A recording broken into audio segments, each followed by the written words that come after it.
കഴിഞ്ഞ ക്ലാസ്സിൽ നമ്മൾ റെസിസ്റ്റൻസ് ഇൻ സീരീസും റെസിസ്റ്റൻസ് ഇൻ പാരലലും പഠിച്ചു. അതിൽ പാരലായിട്ട് കണക്ട് ചെയ്യുമ്പോൾ effective resistance will be less than the least എന്ന് പറഞ്ഞു. ഈ പ്രിൻസിപ്പിൾ ഉപയോഗിച്ച് ഉള്ള ഒരു മെഷറിംഗ് ഡിവൈസസ്, ഈ റെസിസ്റ്റൻസ് ഇൻ സീരീസും പാരലും ഉപയോഗിച്ചിട്ടുള്ള മെഷറിംഗ് ഡിവൈസസിലേക്ക് കിടക്കാണ്. ഏത് മെഷറിംഗ് ഡിവൈസസ്? കറന്റ് മെഷറിംഗ് ഡിവൈസും വോൾട്ടേജ് മെഷറിംഗ് ഡിവൈസും. അപ്പോ ആദ്യം നമ്മൾ കറന്റ് മെഷറിംഗ് ഡിവൈസിലേക്കാണ് കിടക്കുന്നത്. അതിനു മുമ്പ് what is a galvanometer? Galvanometer is a device used to detect current, small currents. Galvanometer എന്ന് പറഞ്ഞാൽ സ്മോൾ കറൻസ് ഡിറ്റക്ട് ചെയ്യാനുള്ള ഒരു ഇൻസ്ട്രുമെന്റ് ആണ്. Galvanometer is a device used to detect small currents. രണ്ട് ടെർമിനൽ, ഈ റെഡ് എപ്പോഴും പോസിറ്റീവ് ആണ്, മറ്റേ നെഗറ്റീവ് ആണ്. നടുക്ക് സീറോ കാണാം. ഒരു ഡയറക്ഷനിൽ കറണ്ട് ഒഴുകുമ്പോൾ ഒരു ഭാഗത്തേക്ക് ഡിഫ്ലക്ഷൻ കിട്ടും. ഓപ്പോസിറ്റ് ഡയറക്ഷനിൽ കറണ്ട് ഒഴുകുമ്പോൾ അതിന് ഓപ്പോസിറ്റ് ആണെന്ന് മറ്റേ ഭാഗത്തേക്ക് ഡിഫ്ലക്ഷൻ കിട്ടും. കറണ്ട് ഒന്നും ഒഴുകാത്തപ്പോ ആ നീഡില് നേരെ സീറോയില് വന്ന് നിൽക്കുന്നതാണ്. ഇതിന്റെ വർക്കിംഗ് പ്രിൻസിപ്പിൾ എന്ന് പറഞ്ഞാൽ ഒരു റെക്ടാങ്കുലർ കോയിൽ എന്ന് പറഞ്ഞാൽ ചതുര ആകൃതിയിലുള്ള ചുരുള് മാഗ്നറ്റിക് ഫീൽഡിൽ വെച്ച് അതിൽ കൂടെ കറന്റ് പാസ് ചെയ്താൽ ദാറ്റ് ഗെറ്റ്സ് ഡിഫ്ലക്റ്റഡ്. അത് ഡിഫ്ലക്ട് ചെയ്യും. And the deflection is directly proportional to current passed through it. അതിൽ കൂടെ കടത്തി വിടുന്ന കറന്റിന് ആനുപാതികമായിട്ടുള്ള ഡിഫ്ലക്ഷനാണ് കിട്ടുക. അത് വെച്ചിട്ടാണ് അത് മെഷർ ചെയ്യുക. ഇതിനെക്കുറിച്ച്, ഈ ഗാൽവനോമീറ്ററിനെ കുറിച്ച് വിസ്തരിച്ച് നമ്മൾ അടുത്ത ചാപ്റ്ററിൽ പഠിക്കും. അപ്പോ ഈ ഗാൽവനോമീറ്ററിന് അതിൻ്റെതായിട്ടുള്ള, അതിൽ ഞാൻ പറഞ്ഞു കമ്പിച്ചുരുളുണ്ട്. അങ്ങനെ കമ്പിച്ചുരുൾ വരുമ്പോൾ അതിന് അതിൻ്റെതായിട്ടുള്ള ഒരു റെസിസ്റ്റൻസ് ഉണ്ടായിരിക്കും. Resistance. Let me represent it by letter G. രണ്ട് ടെർമിനലുകളാണ് ഈ അങ്ങോട്ടും ഇങ്ങോട്ടും മറിച്ചത്. ജി എന്ന് പറയുന്നത്, ജി ഗാൽവനോമീറ്ററിന്റെ സിമ്പിൾ ആയിട്ട് യൂസ് ചെയ്യും. അതിന്റെ റെസിസ്റ്റൻസിനെയും, ആ കമ്പിച്ചുരുളുകൾക്കൊക്കെ റെസിസ്റ്റൻസ് വരും. അങ്ങനെ അതിൻ്റെതായിട്ടുള്ള ഒരു റെസിസ്റ്റൻസ് ജി ഉണ്ടായിരിക്കും. ഇത് കറന്റ് ഡിറ്റക്ട് ചെയ്യാൻ നമ്മൾ അപ്പുറത്തേക്കും കണ്ടു. അതിലൊരു ഡിവിഷൻ 20 മൈക്രോ ആംപിയർ ആണ്. 20 മൈക്രോ ആംപിയറാ. അതിൽ അങ്ങനെ 20 ഡിവിഷൻ വന്നു കഴിഞ്ഞാൽ, അല്ല 30 ഡിവിഷൻ ഉണ്ട്. 30 ഡിവിഷൻ വന്ന് 600 മൈക്രോ ആംപിയർ. പക്ഷെ ഈ 600 മൈക്രോ ആംപിയർ എന്ന് പറഞ്ഞാൽ 600 × 10⁻⁻6 ആംപിയേഴ്സ് ആണ്. നമുക്ക് 1 ഓം റെസിസ്റ്റൻസ് ഉള്ള ഒരു വയർ കൂടെ 1 വോൾട്ട് ബാറ്ററി കണക്ട് ചെയ്താൽ അതിൽ കൂടെ ഒഴുകുന്ന കറണ്ട് 1 ആംപിയർ ആണ്. അതിനെ കമ്പയർ ചെയ്യുമ്പോൾ, ആ 1 ആംപിയറിനെ കമ്പയർ ചെയ്യുമ്പോൾ ഇത് വെച്ച് മെഷർ ചെയ്യാവുന്ന കറണ്ട് എന്ന് പറഞ്ഞാൽ വളരെ ലോ ആണ്. വളരെ ലോ എന്ന് പറഞ്ഞാൽ 1 ആംപിയർ കറണ്ടൊക്കെ ഇതിൽ കൂടെ കടത്തി വിട്ട് കഴിഞ്ഞാൽ ആ ഒരറ്റത്ത് നിന്ന് അടിച്ച് അത് കേടുവന്ന് പോകും, ഡാമേജ്ഡ് ആവും, നശിച്ചു പോകും. അതിന് മാക്സിമം താങ്ങാവുന്ന ഒരു 600 മൈക്രോ ആംപിയറെ താങ്ങുള്ളൂ. അതിന്റെ നിർമ്മാണ പ്രകാരം, കൺസ്ട്രക്ഷൻ പ്രകാരം അതിനൊരു 600 മൈക്രോ ആംപിയറെ താങ്ങാൻ പറ്റുള്ളൂ. ഓക്കെ, അപ്പൊ ഇവിടെ ഞാൻ പറഞ്ഞു വരുന്നത് എന്താ വെച്ചാൽ, ഈ ഇങ്ങനെ ഒരു ഗാൽവനോമീറ്റർ സർക്യൂട്ടിലെ കറണ്ട് മെഷർ ചെയ്യാൻ ഉപയോഗിക്കാം. പക്ഷേ അത് ഉപയോഗിച്ചു കഴിഞ്ഞാൽ ഈ ഗാൽവനോമീറ്ററിൻ്റെതായിട്ടുള്ള റെസിസ്റ്റൻസ് ഉണ്ട്. അപ്പൊ നമ്മള് ഇപ്പൊ ഇതൊരു സർക്യൂട്ട്, പല റെസിസ്റ്റൻസുകളും ഉണ്ട്.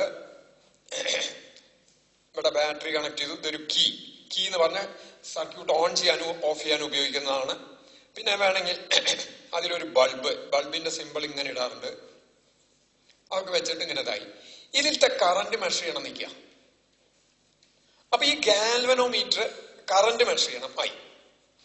ഗാൽവനോമീറ്റർ ഞാൻ ഇതിൽ കണക്ട് ചെയ്താൽ ഗാൽവനോമീറ്ററിന്റെ റെസിസ്റ്റൻസും കൂടി, ഇപ്പൊ ഇവിടെ ഒരു ഗാൽവനോമീറ്റർ കണക്ട് ചെയ്തു വെച്ചാൽ ഈ റെസിസ്റ്റൻസും കൂടി ജിയും കൂടി ഇതിന്റെ ഉള്ളിലേക്ക് വരും.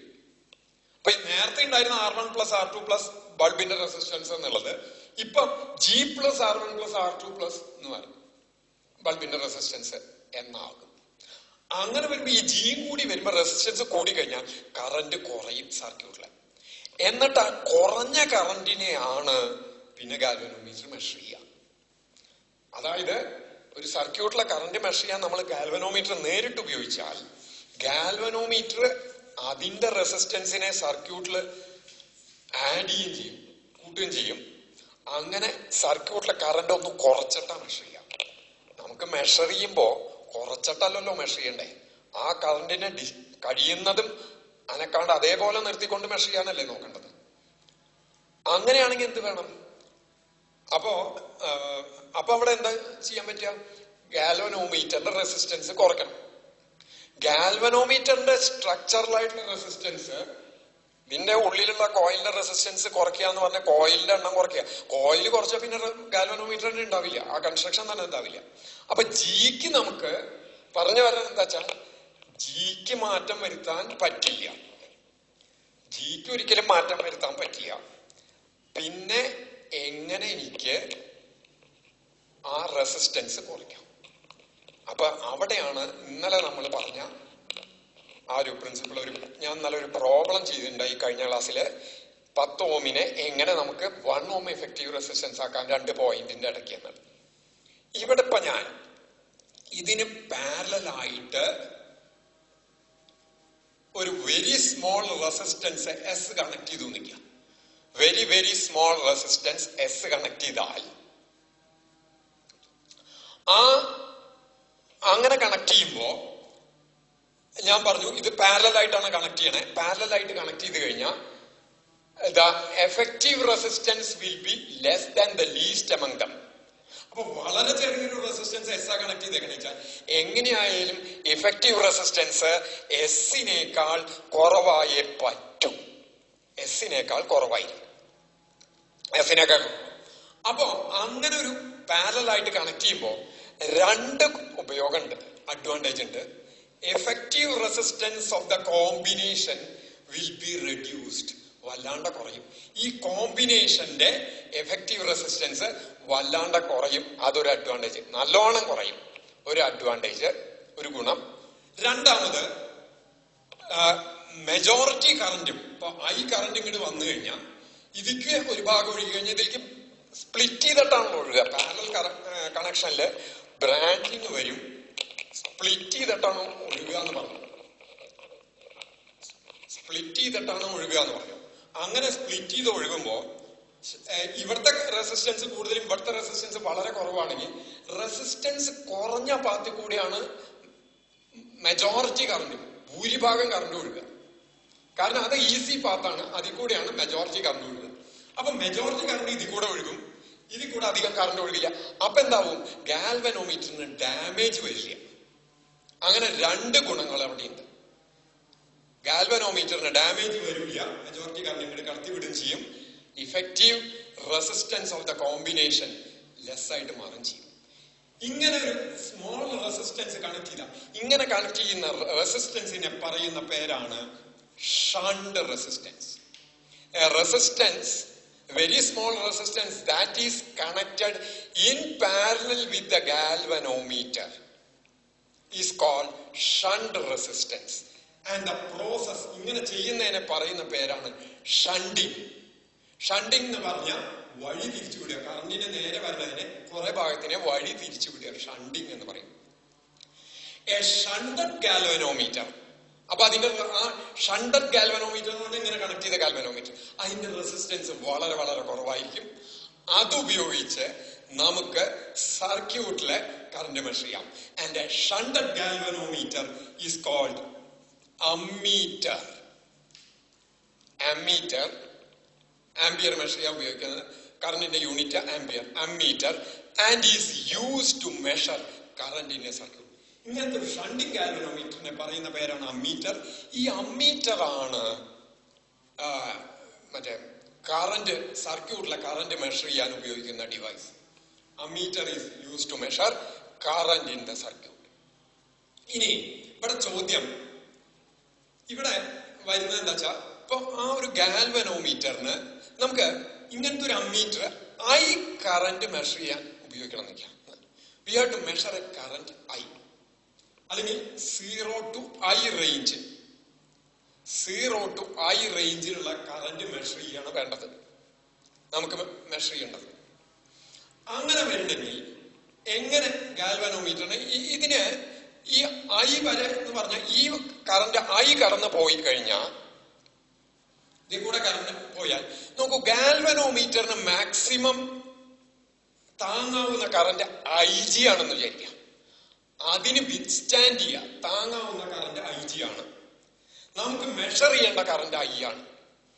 താങ്ങാവുന്ന കറണ്ട് ഐ ജി എന്ന് പറഞ്ഞ അർത്ഥം ഐ ജി കറണ്ട് ഗാൽവനോമീറ്ററിലേക്ക് കടന്നാൽ ആ ഗാൽവനോമീറ്ററിന്റെ നീഡില് ഫുൾ സ്കെയിൽ ഡിഫ്ലക്ഷൻ തരും.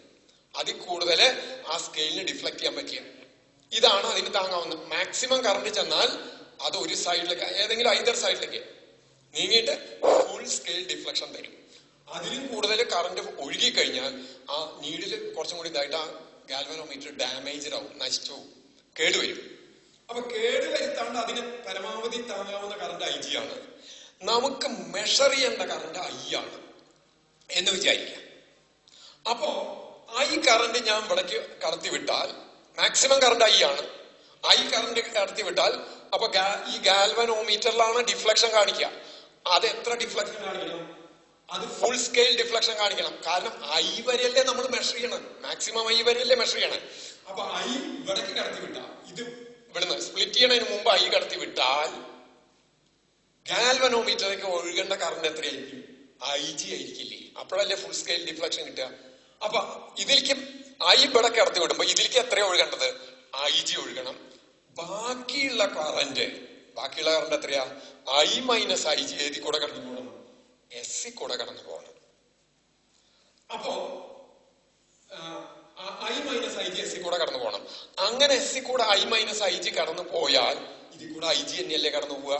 അപ്പൊ ഐ കറന്റ് കോമ്പിനേഷന്റെ ഉള്ളിലേക്ക് കടത്തി വിടുമ്പോ ഐ ജി ഗാൽവനോമീറ്ററിലേക്ക് ഒഴുകി ഫുൾ സ്കെയിൽ ഡിഫ്ലക്ഷൻ തരും. ബാക്കിയുള്ള കറന്റ് ഇപ്പുറത്തേക്ക് ഒഴുകി പോകും. അപ്പൊ നമുക്കിവിടെ ചെയ്യേണ്ടത് എന്താ വെച്ചാൽ ഈ ഐ മൈനസ് ഐ ജി കടന്നു പോവാൻ പാകത്തിൽ റെസിസ്റ്റൻസ് എസ് എത്ര വേണമെന്ന് കാൽക്കുലേറ്റ് ചെയ്തിട്ട് ആ റെസിസ്റ്റൻസിനെ ഗാൽവനോമീറ്ററിന് പാരലൽ ആയിട്ട് കണക്ട് ചെയ്യണം. അതായത് in order to convert a galvanometer into a meter having a range 0 to I, what should be the value of shunt resistance that should be connected? I വരെ read ചെയ്യാൻ എത്ര value ഉള്ള shunt resistance connect ചെയ്യണം? ആ value calculate ചെയ്താൽ പാരലലായിട്ട് connect ചെയ്താൽ ഇതിന് withstand ചെയ്യാനുള്ള കറണ്ട് ഇതിന്റെ ഉള്ളിലേക്കും കടന്നു പോകും, ബാക്കിയുള്ള കറണ്ട് ഇപ്പുറത്തേക്കും കടന്നു പോകും. അപ്പൊ ഇനി നമ്മുടെ പ്രശ്നം എന്ന് പറയുന്നത് ഈ എസ് കാൽക്കുലേറ്റ് ചെയ്യലാണ്. കാരണം എന്താ വെച്ചാൽ നമുക്ക് ഐ അറിയാം. സേ ഐ ഈക്വൽസ് 1 ആംപിയർ എന്ന് വിചാരിക്കാം. I G equals 1 milli ampere എന്ന് വിചാരിക്കാം. 1 മില്ലി ആംപിയർ എന്ന് വിചാരിക്കാം. റൈറ്റ്. ഗാൽവനോമീറ്ററിന്റെ റെസിസ്റ്റൻസ് നമുക്കറിയാം. ജി ഈക്വൽസ് സേ 50 ഓം, 50 ഓം ആണെന്ന് വിചാരിക്കും. അപ്പൊ എന്ന് പറഞ്ഞാൽ അർത്ഥം ഞാൻ 1 ആംപിയർ കറണ്ട് ഇങ്ങോട്ട് ഇവിടെ എത്തിക്കഴിഞ്ഞാൽ അത് സ്പ്ലിറ്റ് ആവുമല്ലോ ഇവിടെ എത്തുമ്പോ. അപ്പൊ ഇതിലേക്ക് എത്ര ഒഴുകണം? 1 മില്ലിമീറ്റർ ഒഴുകണം. അതിൽ കൂടുതൽ ഒഴുകാൻ പാടില്ല, അതിനും കുറവും പാടില്ല. കുറവായി എന്താ? ഫുൾ സ്കെയിൽ കിട്ടില്ല, അതിനും കുറവേ കിട്ടുള്ളൂ. കൂടുതലായാലോ അത് കേടുവരും. അപ്പൊ 1 മില്ലിമീറ്റർ മില്ലി ആംപിയർ ആണ് ഗാൽവനോമീറ്ററിലേക്ക് ഒഴുകേണ്ടത്. ബാക്കിയുള്ള കറണ്ട് മുഴുവൻ ഐ മൈനസ് ഐ ജി മുഴുവൻ ഇപ്പുറത്ത് കൂടെ ഒഴുകണം. അതിന് പാകത്തിനുള്ള ഷണ്ട് എത്രയാണ് കാൽക്കുലേറ്റ് ചെയ്ത് കണക്ട് ചെയ്യണം. അതിനെന്താ വഴി? നോക്കൂ, ഇത് രണ്ടും പാരലൽ അല്ലേ? ഇന്നലെ ഞാൻ പാരലൽ കോമ്പിനേഷൻ പഠിപ്പിക്കുമ്പോൾ പറഞ്ഞു, പാരലൽ കോമ്പിനേഷൻ ഓഫ് റെസിസ്റ്റൻസ് പറഞ്ഞപ്പോൾ പറയണ്ടായി, during parallel combination P D across each resistance will be same എന്ന് പറയണ്ടായി. ഓരോന്നിന് അക്രോസ് ആയിട്ടുള്ള പി ഡി സെയിം ആണെന്ന് പറയണ്ടായി. അപ്പോ ഗാൽവനോമീറ്ററിന് അക്രോസ് ആയിട്ടുള്ള പി ഡിയും ഷണ്ടിന് അക്രോസ് ആയിട്ടുള്ള പി ഡിയും എങ്ങനെ ഇരിക്കണം? സെയിം ആയിരിക്കണം. ഗാൽവനോമീറ്ററിന് അക്രോസ് ആയിട്ടുള്ള പി ഡി എന്ന് പറയുന്നത് അതിൽ കൂടെ ഒഴുകുന്ന കറന്റ് ഇൻറ്റു അതിന്റെ റെസിസ്റ്റൻസ് ആണ് പൊട്ടൻഷ്യൽ ഡിഫറൻസ്, ഓംസ് ലോ പ്രകാരം. ദാറ്റ് ഈസ് ഈക്വൽ ടു, ഇനി ഷണ്ടിൽ കൂടെ ഒഴുകുന്ന കറന്റ് എന്ന് പറഞ്ഞാൽ I minus I G into അതിന്റെ റെസിസ്റ്റൻസ് എസ് ആണ് അല്ലേ? അപ്പൊ what is S? S equals I G G divided by I minus I G എന്ന് കിട്ടില്ലേ? ഇത് കാൽക്കുലേറ്റ് ചെയ്തിട്ട് ഇവിടെ ഇങ്ങനെ കണക്ട് ചെയ്ത് കഴിഞ്ഞാൽ this shunted galvanometer act as an ammeter to read a maximum current of I ampere. So നമുക്ക് conclusion ഇതാണ്, ഇൻ ഓർഡർ ടു കൺവെർട്ട് മാറ്റാൻ, എന്തിനെ മാറ്റാൻ? A galvanometer into ammeter of range 0 to I ampere, a very small resistance shunt equals IgG by I minus Ig should be connected in parallel. രണ്ടും പ്രധാനമാണ്. Small ആയിരിക്കണം, parallel ആയിട്ട് connect ചെയ്യണം. അപ്പൊ നമുക്ക് ഇതൊന്ന് കാൽക്കുലേറ്റ് ചെയ്ത് നോക്കുക. ഇവിടെ ഇതിനെ ഒരു ആംബിയർ റീഡ് ചെയ്യുന്ന ഒരു അമ്മീറ്റർ ആയിട്ട് കൺവെർട്ട് ചെയ്യാൻ ഇവിടെ കാൽക്കുലേറ്റ് എത്ര ഷണ്ട് കണക്ട് ചെയ്യണം എന്നൊന്ന് കാൽക്കുലേറ്റ് ചെയ്യാം. അപ്പൊ എസ് ഈക്വൽസ് ഐ ജി എന്ന് പറയുന്നത് ഒരു മില്ലി ആംബിയറാണ്. മില്ലി ആംബിയറിനെ ഇതിനൊക്കെ ഒരേ യൂണിറ്റിലേ ആക്കണം. അപ്പൊ മില്ലി ആംബിയറിനെ ഞാൻ ആംബിയർ ആക്കുമ്പോൾ 10⁻³ ഇൻറ്റു ജിക്ക് പകരം 50 divided by 1 minus 10⁻³ എന്ന് പറഞ്ഞാൽ 0.001 ആണ്. 0.001. ഇത് ചെയ്തു കഴിഞ്ഞാൽ എസ് ഈക്വൽസ് 10⁻³ എന്ന് പറഞ്ഞാൽ 1/1000 ആണ്. അപ്പൊ 50/1000 ചെയ്തു കഴിഞ്ഞാൽ 50/1000 എന്ന് വരും. 50/1000 ചെയ്തു കഴിഞ്ഞാൽ ഐ ഗെറ്റ് 0.05 എന്ന് വരും. 50/1000. ആദ്യം ഒരു 0 വെട്ടിപ്പോയി. അപ്പൊ 5/100. 5/100 വെച്ചാൽ 0.05 ഡിവൈഡഡ് ബൈ 1 മൈനസ് 0.001 എന്ന് പറഞ്ഞാൽ 0.999 ആണ്. 0.999 ആണ് 0. ഇത് ചെയ്താൽ അപ്രോക്സിമേറ്റ്ലി നമുക്ക് കിട്ടുക 0.05005 എന്ന് വരും. ഇത്രയും നോക്കൂ. അത് ഇതിന് പാരലായിട്ട് കണക്ട് ചെയ്താൽ, ആ വാല്യൂ പാരലായിട്ട് കണക്ട് ചെയ്താൽ അമ്മീറ്ററിൽ കൂടെ ഗാൽവനോമീറ്ററിൽ കൂടെ 1 മില്ലി ആംപിയർ കറണ്ട് ഒഴുകും. ഇവിടെ 1 ആംപിയർ കറണ്ട് ഒഴുകിയാൽ കോമ്പിനേഷനിൽ കൂടെ 1 ആംപിയർ കറണ്ട് ഒഴുകിയാൽ ഫുൾ സ്കെയിൽ ഡിഫ്ലക്ഷൻ കിട്ടും. ഇനി തന്നെയല്ല, കോമ്പിനേഷന്റെ റെസിസ്റ്റൻസ് 0.05 ഓമിനേക്കാൾ കുറവായിരിക്കും ചെയ്യും. ഗാൽവനോമീറ്റർ ഒറ്റയ്ക്ക് കണക്ട് ചെയ്ത 50 ഓമാ പറഞ്ഞേ, അതിനെ ഇത്രയായിട്ട് റെഡ്യൂസ് ചെയ്യാനും സാധിച്ചു. ഇങ്ങനെയാണ് ഒരു ഗാൽവനോമീറ്ററിനെ കറന്റ് മെഷറിംഗ് ഡിവൈസ് ആയിട്ടുള്ള അമ്മീറ്റർ ആയിട്ട് കൺവെർട്ട് ചെയ്യുക. So in order to convert a galvanometer into ammeter, a very small resistance S equals IgG by I minus Ig should be connected in parallel. Ig is the maximum current that can withstand by the galvanometer. Galvanometer താങ്ങാവുന്ന പരമാവധി current ആണ് Ig. G is the resistance of the galvanometer. I is the current that should be measured using the ammeter. Maximum current. ഇനി നമുക്ക് ഇപ്പൊ ഇന്ന് current measuring ഡിവൈസാ പറഞ്ഞ്, അടുത്ത ക്ലാസ്സിൽ നമുക്ക് PD മെഷറിംഗ്, വോൾട്ടേജ് മെഷറിംഗ് ഡിവൈസിലേക്ക് കടക്കാം. തൽക്കാലം ഇവിടെ നിർത്താം.